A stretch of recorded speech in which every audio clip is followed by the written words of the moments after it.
नमस्कार. आजच्या या विशेष विश्लेषणामध्ये तुमचं मनपूर्वक स्वागत. आज आपण एका अशा विषयावर बोलणार आहोत जो प्रत्येक घरातल्या डायनिंग टेबलवरचा नेहमीचा चर्चेचा विषय असतो, सीबीएसई की स्टेट बोर्ड. आज आपण उपलब्ध माहितीच्या आधारे या दोन्ही शैक्षणिक मंडळांमधील नेमका फरक अगदी स्पष्ट आणि सोप्या भाषेत डिकोड करणार आहोत.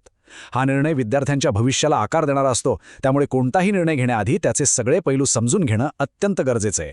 तर चला थेट या विषयाच्या खोलात जाऊया.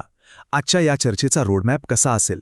अगदी सोपा आहे. आपण 5 मुख्य मुद्द्यांवरून जाणार आहोत: मूलभूत फरक, अभ्यासक्रम आणि परीक्षा पद्धती, स्पर्धा परीक्षांची तयारी, काही व्यावहारिक बाबी आणि शेवटी तुमच्यासाठी योग्य निर्णय कोणता. सीबीएसई की स्टेट बोर्ड? बापरे, हा काही एखादा साधा प्रश्न नाहीये. शैक्षणिक भविष्याची आखणी करताना विद्यार्थी आणि पालकांसाठी हा कदाचित सर्वात जास्त तणावपूर्ण आणि गोंधळात टाकणारा निर्णय असू शकतो. कोणता बोर्ड चांगला आहे, भविष्यासाठी कोणता योग्य ठरेल, हे कन्फ्युजन अगदी साहजिक आहे आणि म्हणूनच याचं अचूक आणि तटस्थ विश्लेषण करणं आज खूप महत्त्वाचं आहे. तर सुरुवात करूया पहिल्या भागापासून. मूलभूत फरक म्हणजेच या बोर्ड्सची नेमकी व्याप्ती काय आहे ते समजून घेऊया. बघा, अगदी सोप्या भाषेत सांगायचं तर सीबीएसई म्हणजेच central board of secondary education हे राष्ट्रीय स्तरावरील मंडळ आहे. याचा अर्थ काय तर विद्यार्थी भारतात कुठेही असला, दिल्लीत असो वा पुण्यात, अभ्यासक्रम तोच राहणार, कारण हे केंद्र सरकारद्वारे चालवलं जातं. दुसरीकडे स्टेट बोर्ड म्हणजेच आपलं राज्यमंडळ हे प्रत्येक राज्यानुसार बदलतं. महाराष्ट्र राज्यमंडळाचा अभ्यासक्रम गुजरात किंवा कर्नाटकापेक्षा पूर्णपणे वेगळा असेल, कारण त्यावर त्या राज्य सरकारचं नियंत्रण असतं. हा बेसिक ॲडमिनिस्ट्रेटिव्ह फरक समजून घेतला की पुढचे मुद्दे आपोआप क्लिअर होतात. आता वळूया दुसऱ्या आणि सगळ्यात क्रिटिकल टप्प्याकडे, अभ्यासक्रम आणि परीक्षा पद्धती. विद्यार्थी नेमके शिकतात कसे? आता इथं खरी गंमत आहे. या दोन्ही मंडळांचा शिकवण्याचा दृष्टिकोन पूर्णपणे वेगळा आहे.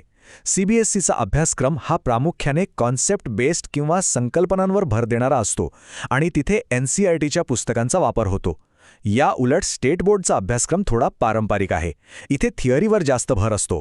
याची काठिण्य पातळी सोपी ते मध्यम असते आणि सगळ्यात महत्त्वाचं म्हणजे तो स्थानिक भाषेत म्हणजे आपल्या मातृभाषेत सहज उपलब्ध असतो. या दोन वेगवेगळ्या पद्धतींमुळे विद्यार्थ्याचा रोजचा अभ्यास करण्याचा अनुभव एकदम बदलून जातो. हा फरक एका साध्या विचारसरणीत लपलेला आहे. हे मी आणखी सोपं करून सांगतो. सीबीएसई मंडळ मुख्यत्वे का या प्रश्नावर फोकस करतं. एखादी गोष्ट घडली तर ती का घडली, त्यामागची मूळ संकल्पना काय आहे. याउलट स्टेट बोर्ड हे का यावर जास्त लक्ष देतं. म्हणजे पाठांतरण आणि थेट माहितीवर आधारित प्रश्न इथं जास्त असतात. जसं की प्रयोगाचे थेट निष्कर्ष काय आहेत हे विचारण्यावर इथं जास्त कल असू शकतो. आता येतो तो टप्पा ज्याची आपण सगळेच वाट पाहत असतो. भाग 3, स्पर्धा परीक्षांची तयारी आणि पाया मजबूत करणे. तुम्हाला तर माहितीच आहे, मेडिकलसाठी नीट, इंजिनिअरिंगसाठी जेईई किंवा प्रशासकीय सेवांसाठी यूपीएससी या देशातल्या अत्यंत महत्त्वाच्या राष्ट्रीय स्पर्धा परीक्षा आहेत. लाखो विद्यार्थी दरवर्षी या परीक्षांना बसतात आणि खरं सांगायचं तर विद्यार्थ्याच्या करिअरची दिशा बऱ्याचदा याच परीक्षांमधल्या यशावर अवलंबून असते. तर इथला सर्वात महत्त्वाचा पॉइंट हा आहे की या राष्ट्रीय स्पर्धा परीक्षांचे बहुतांश प्रश्न हे एनसीईआरटीच्या अभ्यासक्रमावर आधारित असतात आणि सीबीएसईमध्ये आधीपासूनच याच पुस्तकांचा वापर होत असल्याने त्या विद्यार्थ्यांना एक प्रकारचा एज किंवा नॅचरल ॲडव्हान्टेज मिळतो. त्यांचा संकल्पनात्मक पाया आधीच भक्कम झालेला असतो.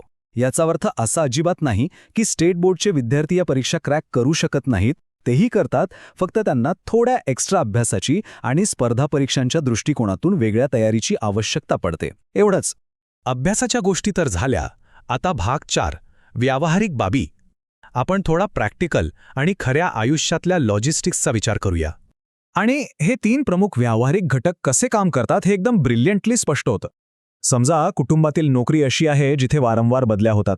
अशावेळी देशभरात एकच सिलेबस असलेलं सीबीएसई अत्यंत सोयीचं पडतं. पण बजेटचा विचार केल्यास तिथे सीबीएसईच्या शाळा खिशाला थोड्या जड पडतात. याउलट स्टेट बोर्डच्या शाळा अतिशय परवडणाऱ्या आणि अगदी ग्रामीण भागातही सहज उपलब्ध असतात. काठिण्य पातळी बघितली तर सीबीएसईमध्ये थोडे ॲनालिटिकल आणि टफ प्रश्न असतात, तर स्टेट बोर्डमध्ये तुलनेने सोपे आणि थेट प्रश्न असतात. हे दैनंदिन प्रॅक्टिकल निर्णय कुटुंबासाठी खूपच महत्त्वाचे ठरतात. चला, आता आपण या विश्लेषणाच्या अंतिम टप्प्याकडे आलो आहोत. भाग 5, योग्य निर्णय. स्वतःसाठी योग्य मार्ग कसा निवडायचा. दिलेल्या फॅक्ट्सनुसार तुम्ही सीबीएसईची निवड कधी करायला हवी. पहिली गोष्ट, जर मुख्य ध्येय राष्ट्रीय स्तरावरील स्पर्धा परीक्षा देणं असेल. दुसरी गोष्ट, जर कॉन्सेप्ट बेस्ड सखोल शिक्षणाची आवड असेल.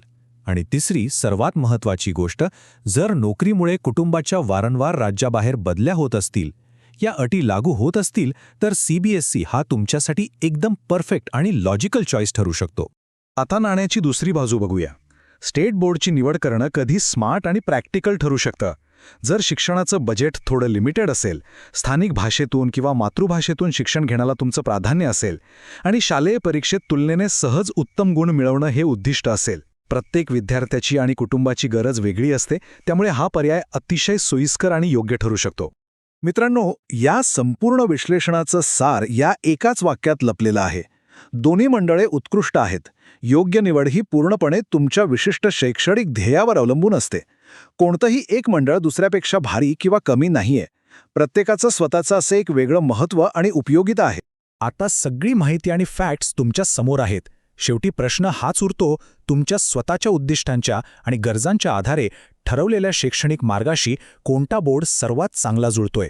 ह्याच एका महत्त्वाच्या विचारमंथनासोबत आजचं हे विश्लेषण आपण इथेच थांबूया. माहितीचा शांतपणे विचार करा आणि एक अतिशय योग्य असा निर्णय घ्या. धन्यवाद.